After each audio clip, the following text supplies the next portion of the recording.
大家好，我係五德班林景朗。珠江係一個由西江、北江、東江同埋珠江三角洲諸河匯聚而成嘅複合水系。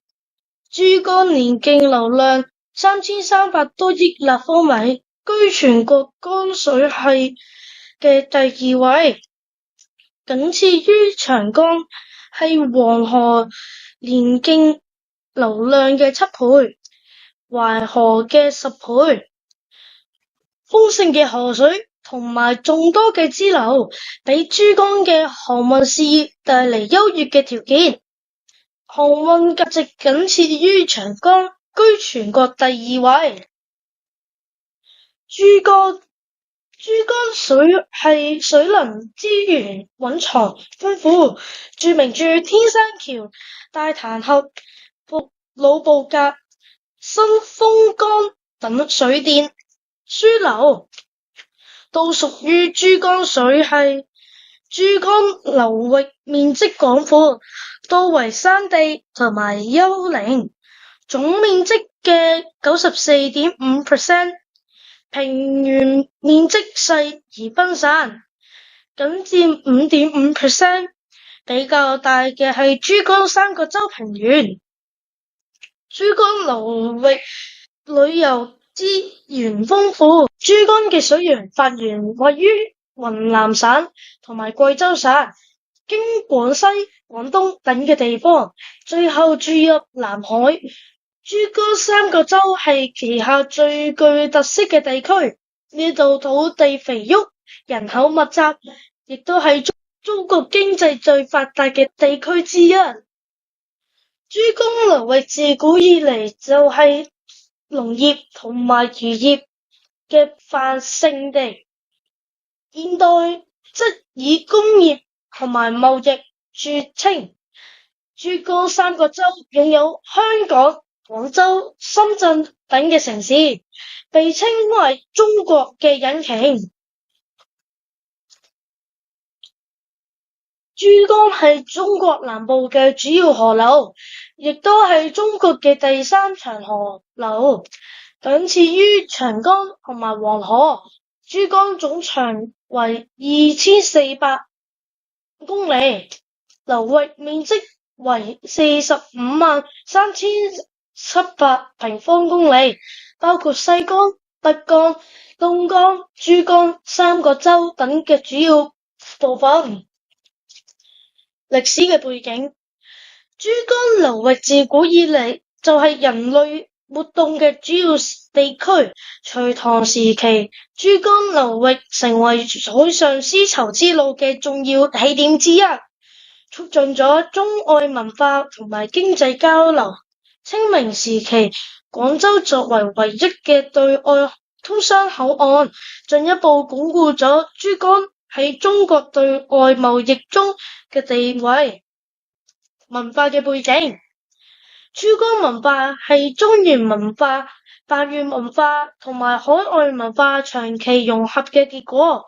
呢度嘅文化具有濃厚嘅海洋特色，體現咗開放、包容、創新嘅精神。珠江流域孕育咗豐富嘅民間傳說、音樂、戲劇同埋美食文化，例如粵劇同埋廣東菜。廣州嘅珠江夜景花市都係當地文化嘅主要象徵。珠江流域定係中國近代史嘅重要舞台。廣州作為民主革命嘅策源地，見證咗好多歷史性嘅事件。今日珠江流域嘅市群，例如廣州、深圳同埋香港，繼續喺經濟同埋文化上引領中國嘅發展。大潭峽位於中國廣西壯族自治區，係珠江流域嘅重要地區同埋水利樞紐。呢度以其壯麗嘅峽谷景觀同埋豐富嘅歷史文化而聞名嘅。大潭峽位於金江嘅中下游，峽谷全長41公里，峽內有深潭、同埋險灘，最深處達85米，航道狹窄，曾經係航運嘅挑戰勝地。桂林山水以其獨特嘅自然景觀聞名於世，被稱為山水甲天下。